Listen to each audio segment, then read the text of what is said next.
Metal Slug. It stands up there as one of my favorite series of all time, among the likes of Persona, Shin Megami Tensei, and Metal Gear Solid. It's a series that I hold very near and dear to my heart, so that's why I wanted to do something special. Here is a review of every mainline Metal Slug game. Now, I won't be talking about all the different ports of the games, or the portable games just yet, since those are so different from the mainline games that they are going to get their own video, but I will be talking about every main entry in the series. I also won't be talking about every little thing about each game. I want to highlight what I love about each game and what I might have changed differently in each title. With all that said, let's get started. Metal Slug is a fantastic start for the series. While I am disappointed with the fact that only Marco is playable, with Tarma being player 2, that doesn't stop this from being a fantastic first game. All the guns are satisfying, and the only slug you get in the game is a lot of fun to use. While Metal Slug is known for its over-the-top bosses, outside the first boss that is a weird ship-land-base hybrid, the bosses were just stock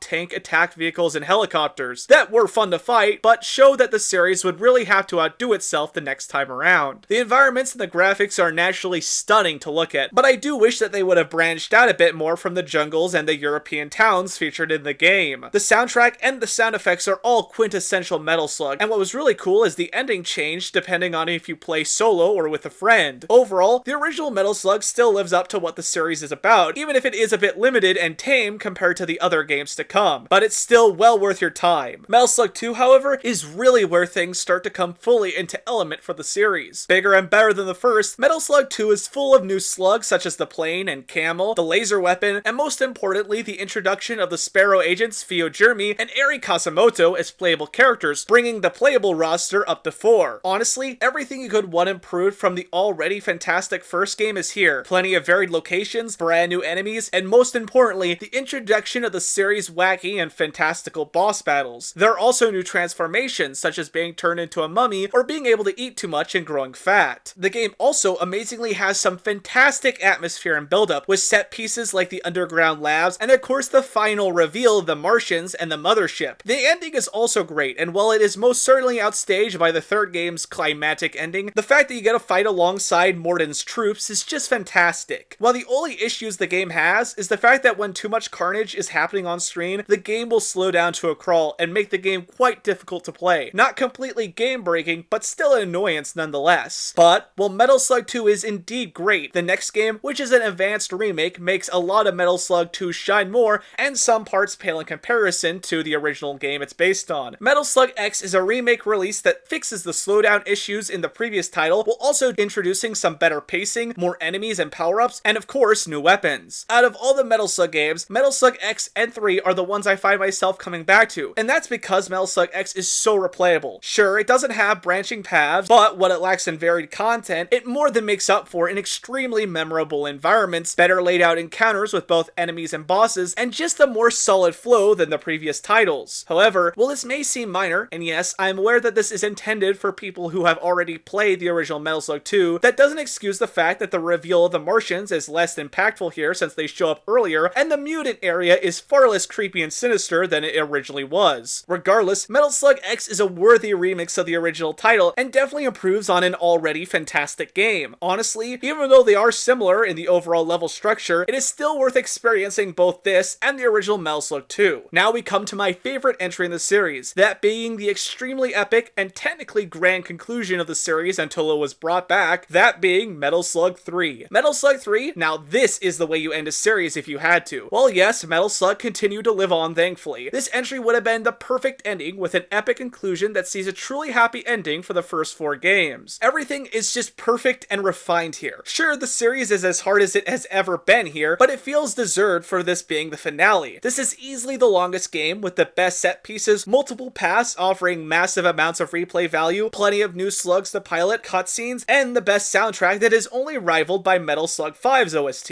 If you were only able to play a single Metal Slug game, I would absolutely have to suggest Metal Slug 3. It has the most story in game of any of the series outside of Metal Slug 3D, has gameplay that changes things up, and it is all just so addicting. It's also one of the most visually striking of the games, with completely different levels, plenty of different enemy designs that have become staples to the series, and some actually creepy horror-like segments that still gross me out. Easily my favorite Metal Slug game, and one of my favorite games of all time. Sure, I may find myself playing Metal Slug X more often, but that's because that's more quick-paced compared to the marathon that is Metal Slug 3 and its final act. Now we come to one of the most divisive games in the series, and that is Metal Slug 4. Yes, I know that it's just a retread of reused assets from the previous 4 games, only adding a couple new bosses, the dual machine guns, but that doesn't stop this from being an excellent best-of version of all the other games. A big complaint people have is the fact that the character select screen is now traditional anime, compared to the character-like propaganda posters from the previous title's select screens, which is rectified in Metal Slug 5 in a fantastic way. However, well yes, it loses some of the charm that the other games had. I enjoy seeing the characters actually look how they are supposed to in-game. As this game was produced in Korea instead of Japan due to a bunch of behind-the-scenes stuff, Eri and Tarma are instead replaced by Nadia and Trevor, Trevor being South Korea's character insert, while Eri and Tarma were Japan's. Don't worry, Eri and Tarma are still in the game, they are just relegated to support for the team instead of being playable themselves. Honestly, despite all the hate this one gets, not only do I hold it close because it was my first true Metal Slug game, but it's also just still such a great time. It plays and feels exactly how you would want it to, and while the maps are recycled, that doesn't make them or the game look or feel any worse than any of the previous titles. Metal Slug 4 is truly overhated and retains the fast-paced and exciting gameplay you crave, which is a lot more than I can say for the, well, still good, much more set-piece and cinematic-focused Metal Slug 5. I know Metal Slug 5 is technically the superior game in every department, but I still feel it is lacking in how the encounters play out. All the new sprite work from the resurrected SNK Playmore are crisp and delightful, the music is some of the best in the series, and it has a very 80s action movie tone, but it just feels very on rails at moments, and it doesn't feel as player driven as the previous games. This isn't to say it's not a good game, however, as it's still a blast to play through, but all of that shows a lot more when you realize that this is the shortest main series entry, clocking in at 30 minutes or so, compared to the 50 minutes to an hour plus of the other games. Still, it is fun, and it's nice to see everything get a new glow up, and the cinematic approach makes the limited encounters incredibly memorable. Although, I will admit the lack of power-ups outside the fat mode for a single level, no more than a single alternative route, and the lack of any real supernatural enemies during the game except the final and out-of-nowhere demon boss is a real letdown, especially since the main bad guys this time around are a cult of all things. And now we get to Metal Slug 6. I really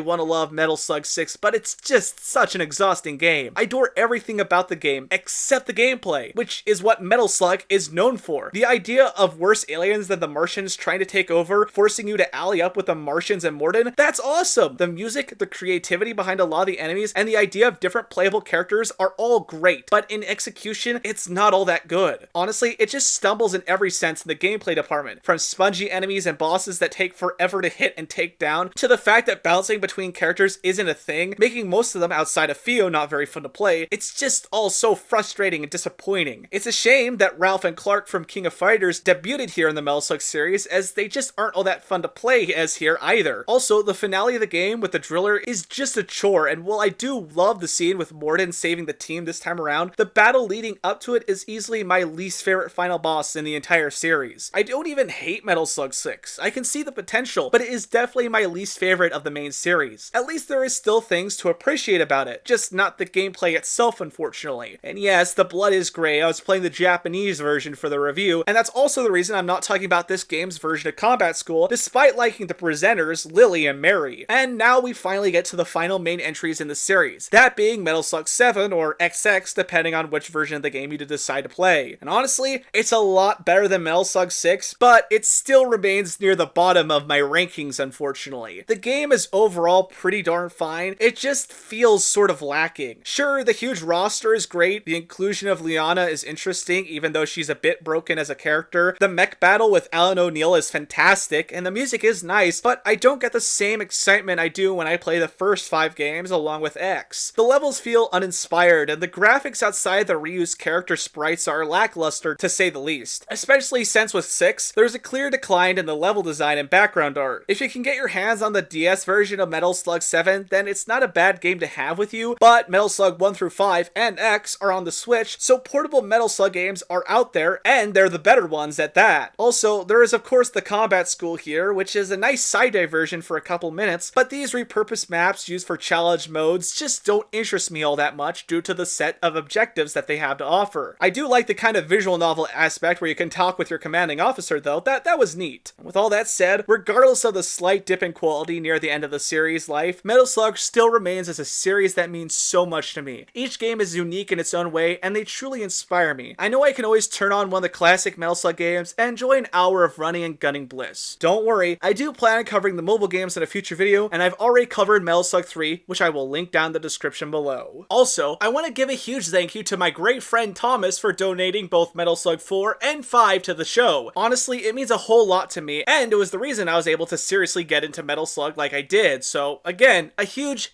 thank you. As always, if you want to help support the channel, please consider sharing the video with a friend or checking out my Patreon linked in the description below. If you have any comments, questions, or recommendations, leave them down below as I read and reply to everything. Until next time, this is Thierry Williamson signing off until the next video. See ya, guys!